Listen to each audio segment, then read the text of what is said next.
He's like a wise man once say, put that bullshit in the past. You both come to my fruit stand.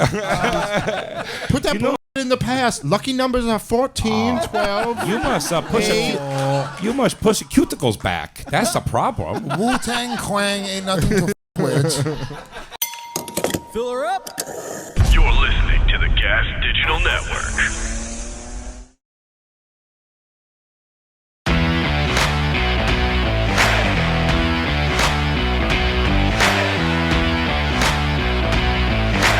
You're listening to Gas Digital Best of the Week.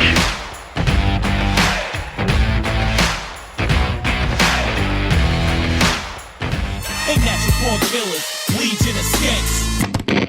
Welcome to the Clash. So Ari Shaffir quit his podcast for a little while, right? I think forever. I think he's done with it. So at least that's what he told me. Also, He can't stay away. I thought he was He'll do fucking something with me else the whole time. He'll do something else. Yeah. Ron Bennington was his last one. It's pretty awesome. So and then he was supposed to do a Real Ass podcast this week. He ended up canceling because he wants to take a while off of podcasts, right? So that's his thing, which is perfect. He was like, I don't want to be on air for a little while. I just want to take a little bit of time to like just be myself and be a human, which is great. Ari does that once in a while. But now's the time that we launch the fucking presidential campaign because he can't win. Oh, this is like a fucking. This is it. This is like a real deal, like fucking, like a coup. Yes. Like the president went out of town Ester and we're like, Ku. we're holding elections erections early, Ester Ku. I declare an Ester Ku. We're holding. Oh, erections make me happy. Oh, I love erections. Oh, I love the vote. They do erections. I'm Ester Ku is a perfect impression. Look at Voss is mad because she beat him in the last comic standing. He was not. That was her brother.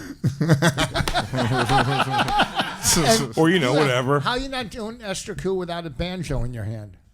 Whatever the fuck she They plays. have a little mini ukulele. Oh, ukulele band, same thing. One of that famous fight between Opie and Norton on Opie's show. Oh, yeah, she was there for she it. was Her just being there there for that is so funny because like every once in a while I'd be like, because that's bullshit. I am your friend and it's fucked up that you say that. She'll be like, guys, can we all be friends? And they're just it's two people who have like been working together for like over a decade who are having their like boiling up moment of just being furious with each other, and then she's just trying to like calm it down. She has no clue. I felt like, bad for you her. guys are She'd like get- a brother. Yeah, so she'd come in with a bunch of things like that. She'd keep coming in with like, I think you guys are both just kind of saying the same thing, like you love each other, and they would just talk right over her. If you are angry at him, he angry at you. You guys are both angry. Cancel out. You guys love each other. It's like a great Chinese proverb. He's like a wise man once say, put that bullshit in the past. You both come to my fruit stand. Put that bullshit in the past. Lucky numbers are 14, 12. You must push your cuticles back. That's the problem. Wu-Tang Quang ain't nothing to fuck with. From the Shrums of Shaolin. Duck Godzilla. You guys are best of friends. Why you get angry at each other? 6 chicken wing, fried hard, nigga. Hey, homeboy. It's okay. You're good friends. You love each other. It's so funny to like. You would kiss each She other on doesn't the even mouth have an and accent. You kiss on the mouth and the penis. Pull her up on the screen if we're doing the Yeah. accent. Oh. She doesn't talk like that at She doesn't all. talk like Nope. that at She's all. completely Americanized voice. Oh, hero. Hello, Jim and Opie. Opie, you get so angry at Jim. Jim gets so angry at Opie. Why you guys are fighting so crazy? You guys talk crazy all the time. I need sweater for your dog. Why you guys have such a delicious combination of how you was? Dude, it's literally... You'll make me laugh, he make you laugh, everybody laughing. It's so dumb. Individually we fall, but divided you both stand. Opie Radio. That's why you guys are Opie Radio. I thought to myself, I either got ripped off or this is my first case. Ecstasy guy? I've been mollied once. Somebody's put Molly in my drink without my knowledge. That has happened. And how did that feel? it felt like I was having a good time. Do you roll on that? What's that one? Is that the rolling one? I think it makes you feel happy from what I hear. I've only done it against my will once. The story, I went to Someone was trying to make you happier against your will. Yes. Is what you're basically saying. Legitimately, yes. And who was this Santa? People that I trusted.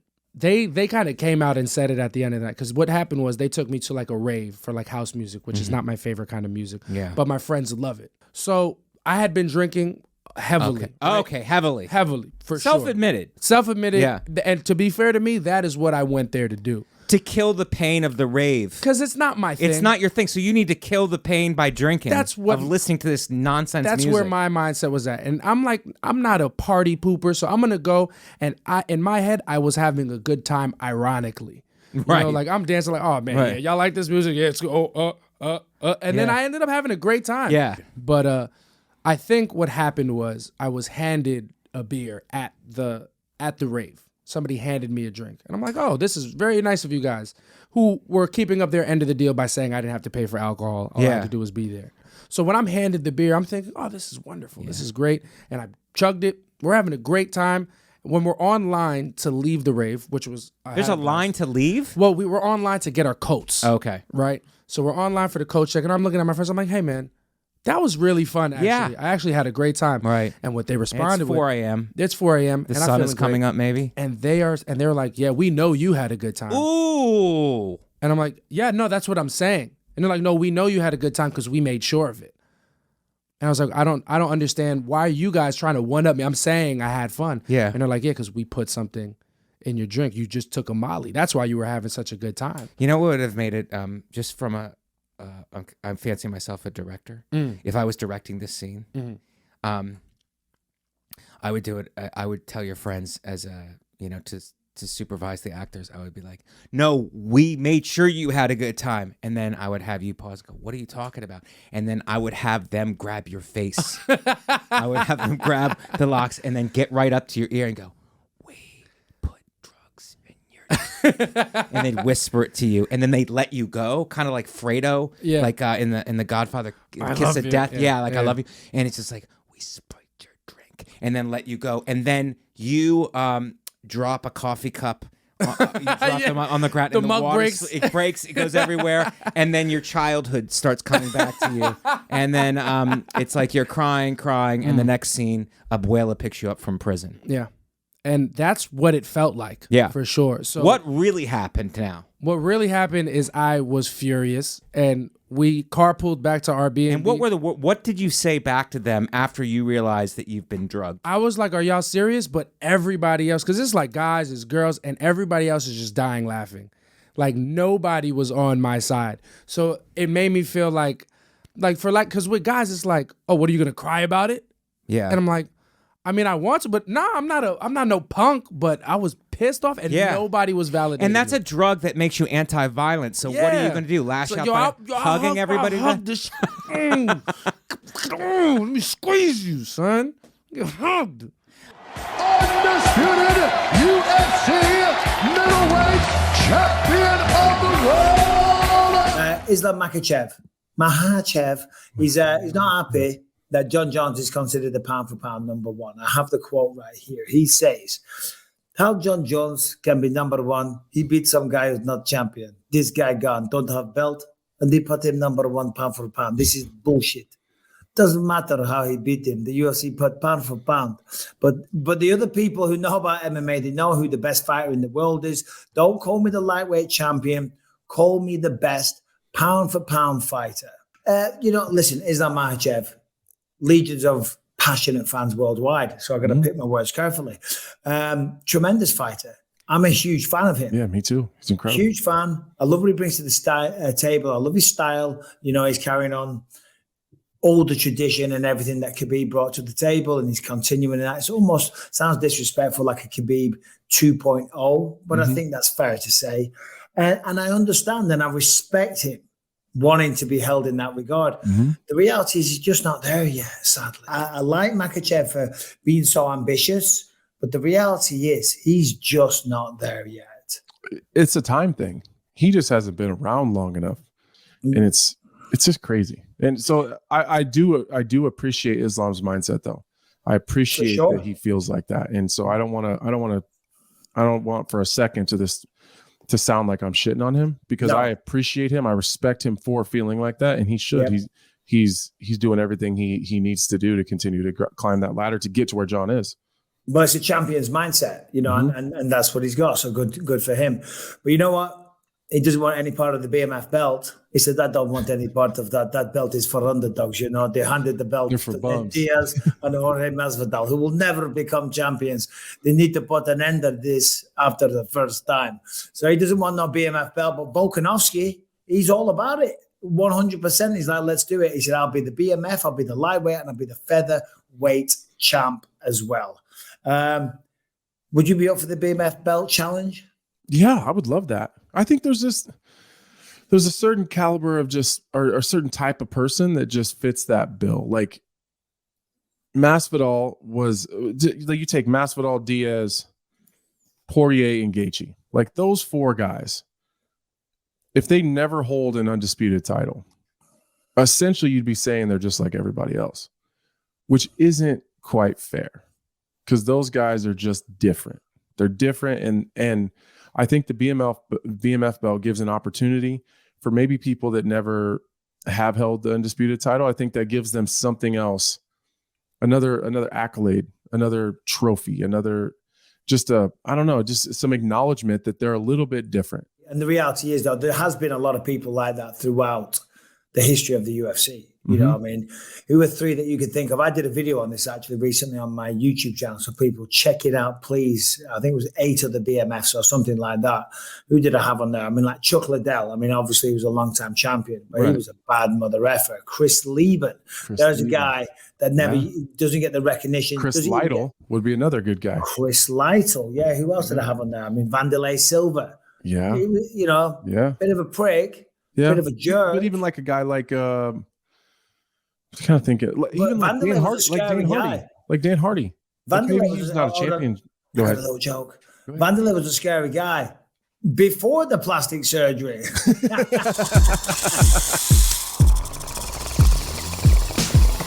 What up, motherfuckers? It's the Real Ass Podcast. Ian, question. Yes. I'm boxing at Skankfest. Would you be willing to box somebody? We need another main event for day 2. Who would it be? Jordan Jensen. You versus Jordan. Knock her the fuck out. I think she'd fucking have a chance. I will fucking That's a hit a 50-50, woman. dude. Wait, so who was Lev going to box? He doesn't want to box anyone, but also fans will be able. So here's the thing: the way it's going to be set up this year, it's not like random. Me and Lev box? Would you box Lev? Would you box Ian? I don't want to fight at Skankfest. What if Ian smacked him in the face right now? What if I try to fight your cock in my mouth? What do you say about that? It wouldn't be a fight. That's your boxing? Oh boy. No. I don't know, because I don't know if I want to go through the training. Can I see your shadow box real quick? Only if you put on Fiona's Apple Shadow Boxer. Can we put on Fiona Apple Shadow Boxer, please? And then I'll get up and you put on Criminal. Oh!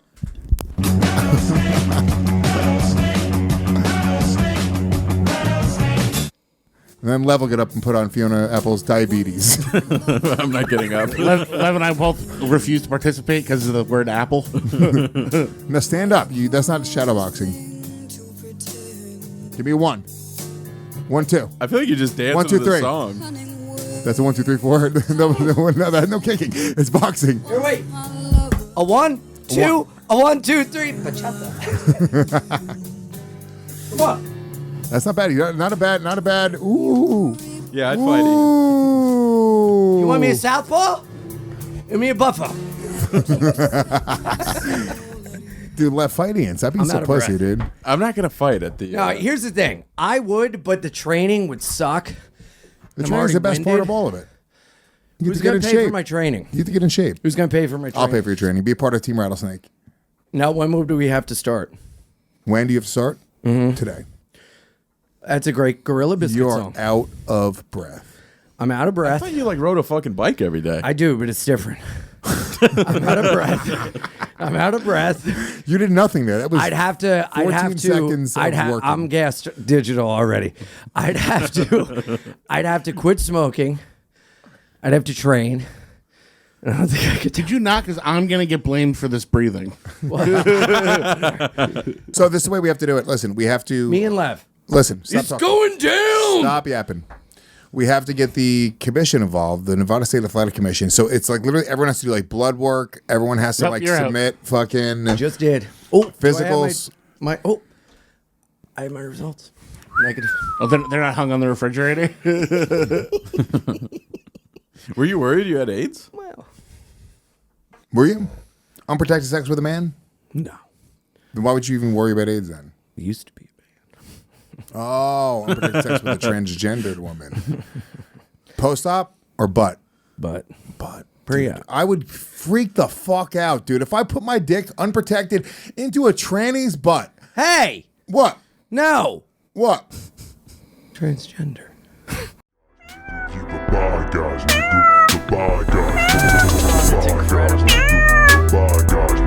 I'm gonna take one stand.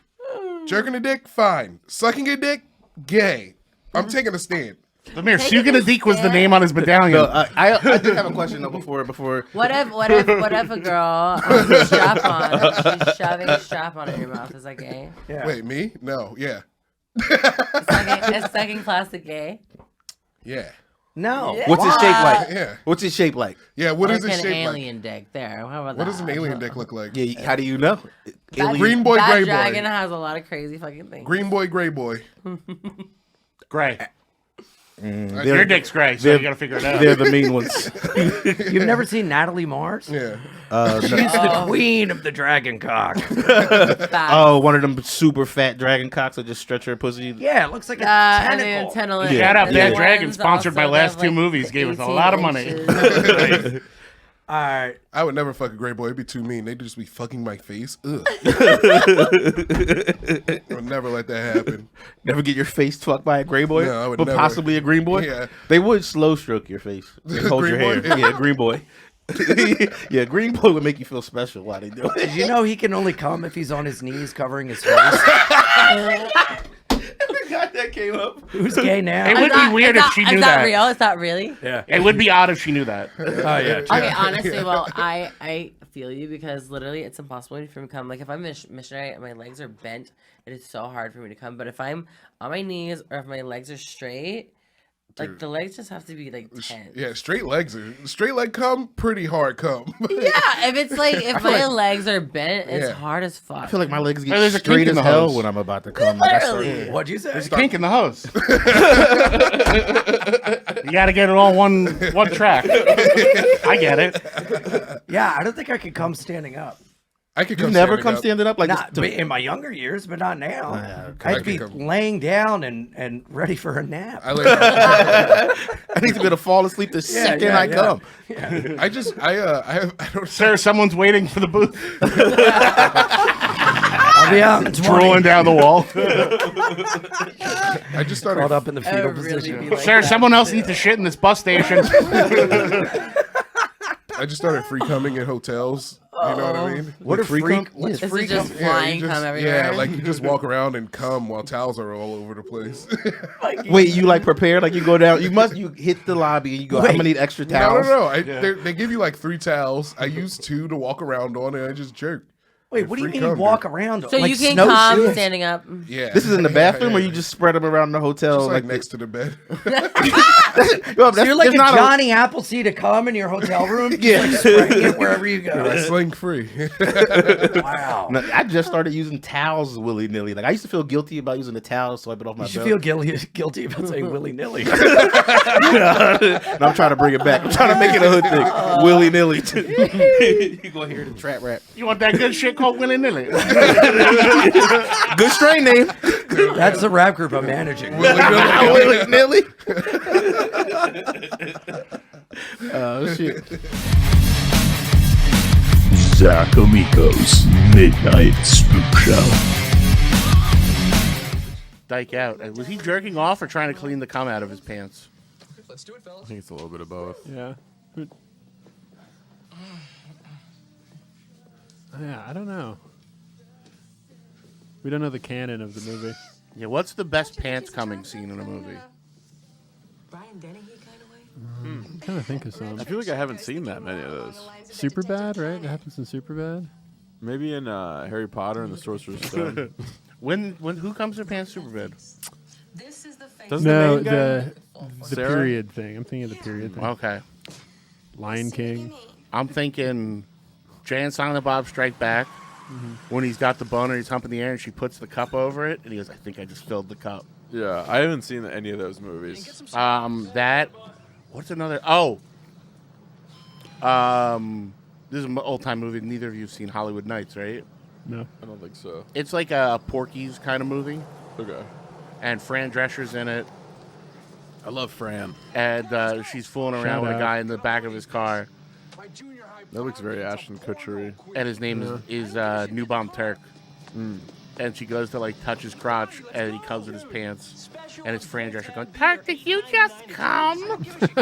Yeah, I feel like her voice is hot. Yeah. I feel like- totally. Oh no, I agree. I love like a Jewish or Italian woman that just won't shut up. Yeah. I'm so attracted to Fran Drescher. I'm attracted to the girl on Friends that was a parody of her. Yeah. No, Fran's super. That loud hair, the fucking. Dude, look at that show. Her outfits were slamming. She's the president of SAG. That's when women were women.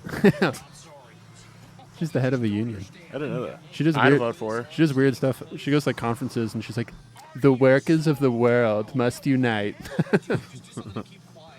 She's also the secretary in Weird Al's UHF. That's a great movie. A movie that oddly has Michael Richards. Now here's the open beer can on the cop. That was like my favorite movie. I love UHF. And Victoria Jackson. So for some reason, Weird Al has this great ability to hire people that are going to be crazy racist one day. Have you ever come in your pants like that? Oh, yeah. Really? Mm-hmm. I came on my pants on the train. They ran it on you? I came in my sleep a little while ago. Yeah, I've done that. Yeah. Because you like you're sleeping on your stomach, and then and then just as you're waking up, you're like, fuck. That's great that your body wakes you up when you're coming. Yeah. It doesn't want you to miss it. My cat hated it. No, years ago, there was a girl I was trying to bang for and she finally called me, and she was Finally like, fell "I'm asleep." Yeah, no, she called me and she You're said that she finally was able to maintain an near my relationship. job, and that she wanted me to take her home with me. She was nuts. She would quit her job and called me. Yeah. And I was like, I want to come back to your house for the weekend. And I had been like trying to hook up with her for years. And I just had a rock fucking boner. And I think she might have grabbed my dick on the train. And I just remember a cum leak down the front of my pants. Damn. That I had to then hide for the rest of the train ride. I would say, like between urine, cum, and shit, I feel like cum is the one you want. In Yeah. your pants. Like it's like the kind of the most manageable. But you one. always have piss in your pants. You got a drop or two every time Yeah. you fucking. I thought you said you had shit in your pants. So I'm like, you have no idea left.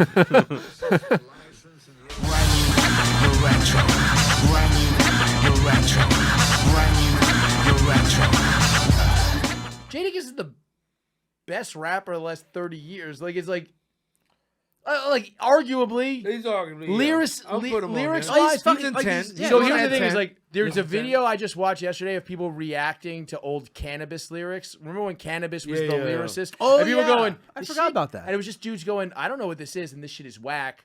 And it was like, I don't know how it came up in my algorithm, but I'm watching it the other day, and I'm like, It was a battle rapper. but no, but it's like it was his like tracks, and it was just like this weird thing where it's like Jadakiss is like, you go back to if you just go to the lyrics, it's always fire. The songs are not always great because the hook, like it's like some of that shit is. The production. He didn't have the best production staff for him. Like, but it's like there's always something in there that you're like, all right. Yeah, that's. And like I've a always fucking- said, It's like commercially viable and like this is pretty fire. I felt like he was her ass and shit. I'm a Queens dude now, but he ate his ass on that track record and shit. 5, 4, Cannabis? 2, 1, yeah. Yeah. Cannabis got it in. Only bitches say like LL won that shit. If you hang with a bitch, them bitches will say yo. You're LL. saying if at any given time we're hanging with bitches, Hell yeah, just random bitches. just ask them if you play them who shits won back to LL back. Cool J or Cannabis. And they'll say LL. Because that'll so super gush up their pussies. Oh yeah, right. Ladies I love feel like I'm Cool sitting J. with fucking Socrates and Plato right It's now. true though. Cannabis ate that nigga's dick. No homo. Like, don't put that shit in my mouth, spit it back at you. Like, oh, you got sperm on your face. What was the nobody sucked you off? Actually, I no. guess. Like Jadakiss has the most gay stuff that he said. Biggie. No way. Biggie got gay. Biggie got gay. Obviously, we've talked. I'll suck your daddy's dick is pretty gay. That's the gay shit. But that's ever. one. Jadakiss has like 50. No, What's he but said? Like what? it's not time. I'm not aware. I'll blow a CO just because it's boring. That's pretty cool though. It could have been a woman's CO. It's clear. 5 minutes in the shower, it's whatever with Jada. Yeah. I didn't say that. I'll eat an Is there- ass like I did from the jump. Hold on. Perhaps for wait. instant, I give this faggot a French kiss. Happy Yep. Pride. I've heard Haitian dudes say that though. What was the before one you Jada. said before the last one though? Well, I missed it. I was laughing. I apologize. Eat a ass like I did from the jump. Yeah. Which means he's been doing it since the jump. But yeah, you work out, your arms and your back all nice. Now then he That's did a say, compliment, though. and That's a this sawed-off compliment. shot, he'll put your six-pack on ice. Sure. But it's like, it seems like he's shooting his own homoerotic urges. He likes dick and he likes murder. I didn't say that. Frank, 5 is- minutes is in the there- showers, whatever with Jada. Is there a homoerotic like compilation of Jadakiss lyrics? There definitely on YouTube? is. There was Because a if there list. isn't, I'm looking this right is, now. I actually started a... Chris, send me your playlist and I'll there put them all was a together. I at one point started a satirical Twitter that I didn't Uh-huh. keep up with called Freudian Slip Hop. Oh, that's Oh, really shit, good. That's very nice. And then it was just Jadakiss quotes, and then I just like lost interest in it. It might still exist at Freudian Slip Hop. You can go follow that. I don't know the password. Really, you get that shit. I mean, Elon will send you a new password.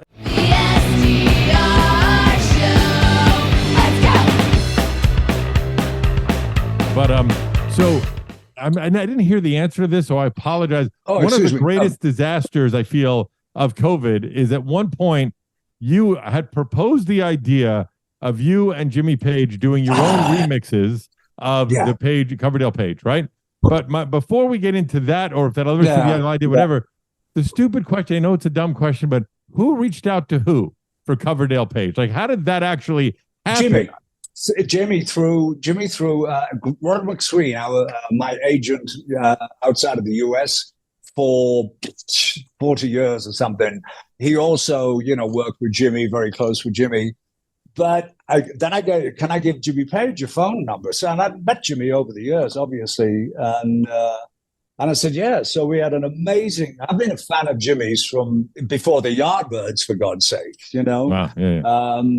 So, I'd be sitting, it's the first time I was sitting there overlooking Lake Tahoe, coffee in hand, and Cindy coming out and saying, is everything okay? And I'm going, oh, God, does God just crack up when you make plans, and just throwing a spanner in a Rolls Royce engine? I shouldn't have to make this decision now.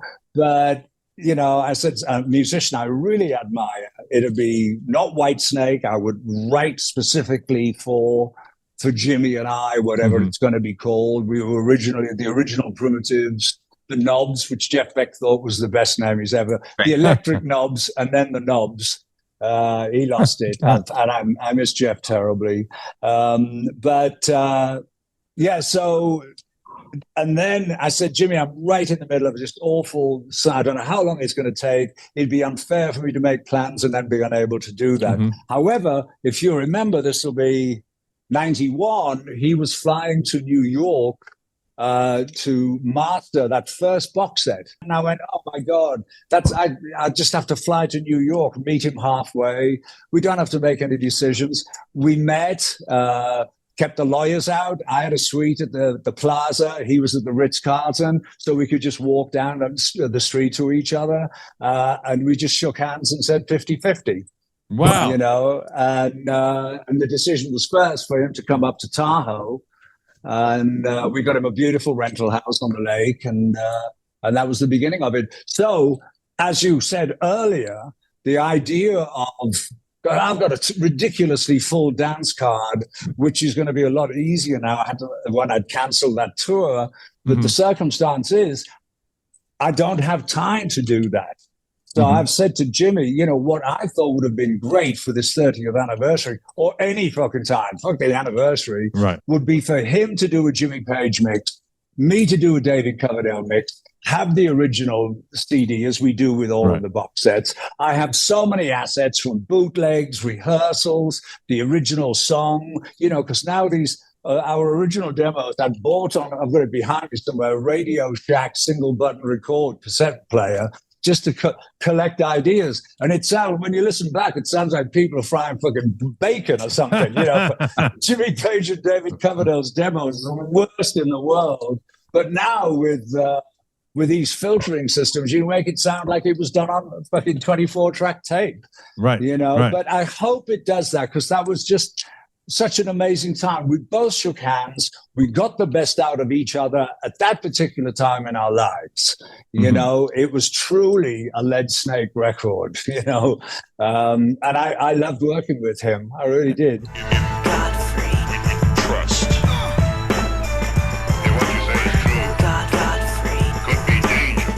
Man, I'm such a Spider-Man freak because I got to find these pictures that I took with Stanley. I hung out with Stanley. I love to brag about it. I love doing it. I love to ram it down people's fucking throats because I met Stanley. I hung out with Stanley when Stanley was at Power Entertainment. My friend Yuka Kobayashi, she worked for him. She was at my show at the Laugh Factory in LA some years ago. And this is when Stanley was like 87, 88 years old. And she goes, hey, I'm a big fan of yours. I'm walking to the club. I'm a big fan, blah, blah, blah. I said, oh, great. This is my friend Gil. It was this older white guy. I was like, oh, cool. And she goes, are you a Marvel fan? I said, yeah. She goes, who do you like the best? I said, Spider-Man. Like, fuck yeah. She goes, do you want to meet Stan Lee? I said, are you out your motherfucking mind? Do I want to meet Stan? How the fuck? Yeah, I want to meet him. You want to meet him tomorrow? Yeah. Where? When? 1 o'clock in the afternoon, I go on Santa Monica, Power Entertainment. And that man that she was with was his partner. Oh, cool. Gil. And I go, and I walk into the room, and there's fucking Stanley by himself. Wow. And I hang out with him for 3 hours. Oh, really? Just me and Stanley. And I'm sitting here screaming inside like, who can I tell with Stanley? And he was like, hi, Godfrey, how you doing? You know, I want to tell you, when I made Spider-Man, I was thinking, I'm listening to Stanley talk about Spider-Man. And then he goes, and I said, oh, and there was a big poster of Wesley Snipes. Big giant poster of Wesley Snipes. And I'm like, wow. He goes, oh, yeah, let me tell you, Wesley Snipes, he was fantastic. And let me tell you something also, you know, Wesley Snipes is the reason why Marvel was saved. If it wasn't for Wesley Snipes, we were going down, and that Wesley Snipes, he saved us. Wesley Snipes' blade saved the franchise. Oh, I thought he helped them like not pay taxes. Well, yeah, he did. Well, you know, That's of the only way course, they survive. Our only black superhero has a tax problem. You know what I'm saying? And this motherfucking man, he literally said he saved it. It was like a Black History Month for me. Yeah. And you have to understand, Stanley, what's his name? Stan Leibowitz, Romanian Jewish man from the Bronx, had the wherewithal to create a Black Panther, a Falcon, a Power Man. He always was ahead of his time. Yeah. Just to think he made a king, a royal African figure in 1966. Crazy. But he was very one of those guys that thought ahead of his. He was about trying to equality and trying to change. You know what I mean? Yeah, yeah. So I was three fucking hours with Stanley. I met him 3 times. So we celebrated. Did he remember you? Wow. I celebrated his birthday. We went to his birthday party. I was just like, I'm here again with Stan Lee. This is had his glasses and just, hi, how are you doing, Godfrey? Yeah, Excelsior. And that's what I like about this whole thing when I created the universe for Spider-Man. I was sitting there like this. What the fuck is this?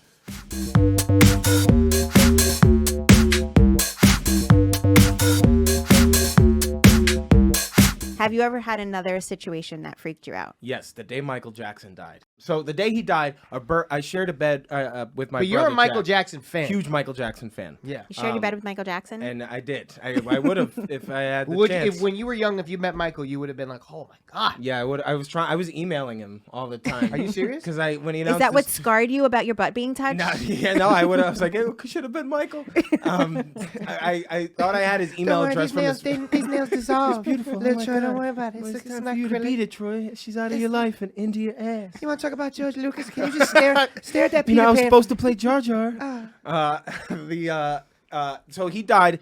That morning, a bird flies into my window. I don't know who to call. I call my grandmother, and I was like, "There's a bird in my window. I'm not sure what to do." And she was like, "Bird in the window is bad luck. You better be careful." And I was like, "There's no such thing as bad luck." Then, like 3 hours later, we had one family computer, and I had a shitload of Michael Jackson videos and music downloaded on the computer. This is like an old 2009 desktop. Thank God it went that direction. I think like we had one computer house, and I had so much fucking Kitty Lithuanian porn. It's I had so much I like had so much of it on there.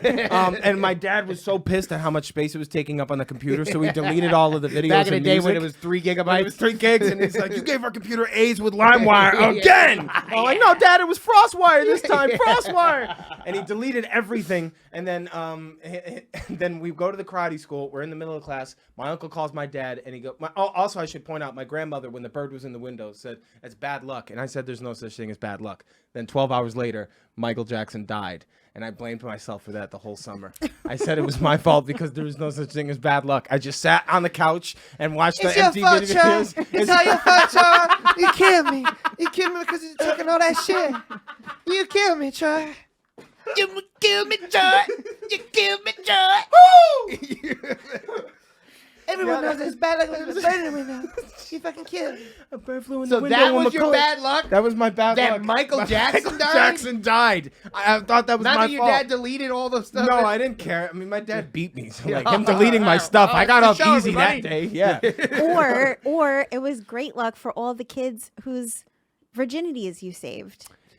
Yeah. Wait a second. That wait a would've- second. What? Wait. What are your thoughts? Do you think Michael Jackson? Oh, you don't have time for that. You don't have time. I could talk for hours about that. I could talk for hours.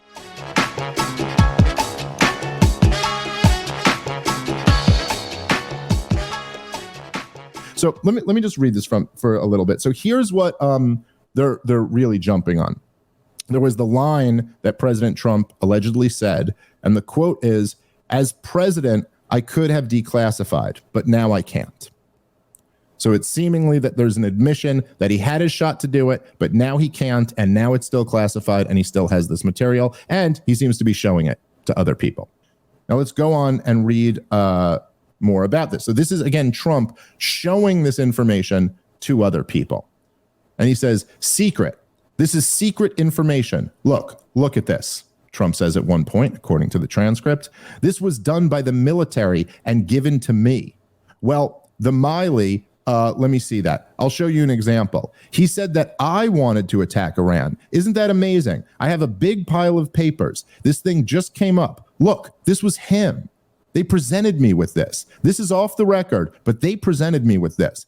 What they're jumping on here is like, okay, and I'm not even fine. So if you're just making the argument on surface level A, right on the ground, this is bad for his legal case. All right, fine. But what is the conversation that's happening here? No one seems to be like even examining this at all. Basically, Millie has said that Donald Trump wanted to attack Iran and that they convinced him not to. They convinced him not to go to war with Iran. And what Trump is showing off to all of these people is no. They, the Department of Defense, they wanted to attack Iran. That's what's going on here. And he's like, look at this secret documents. This proves my case. He's not referring to the case. This is before he's been charged. He's not referring to his legal case. He's saying this proves my point that I didn't want to attack Iran. They wanted me to go to war with Iran, and I didn't. And look, I have the documents right here to demonstrate this. It's insane to me that almost no one who's covering this seems to be interested in what's happening on this tape that you're using as your smoking gun evidence. What's happening here is that it's like, why did Donald Trump want to keep these documents? No, what does anyone think here? No one's claiming that he was going to sell these to some foreign government for money. I don't think that's the accusation. No one's claiming, like you said earlier, that anyone's actually harmed here. Why did he keep these documents? And why is he showing them to people? He's showing them to people very clearly in this instance because he's saying this proves that I wasn't about to start a war with Iran. They were, though. Our Defense Department wanted me to start a war with Iran, and these were their plans for it. And I said no. And now they're claiming that I wanted to start this war, and they said no. But that's just not true. And he's like, look at these top secret confidential documents. They prove my point. Now, all of this is somewhat speculation. We don't actually know exactly what happened here.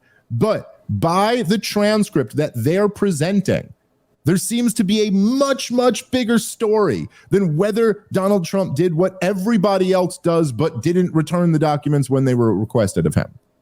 Something much bigger is going on here. And it's amazing. It's just like the Victoria Nuland phone call, where they can report on the phone call and somehow ignore the entire content. Like the entire content of it and go, oh, what's actually going on here? What are we talking about?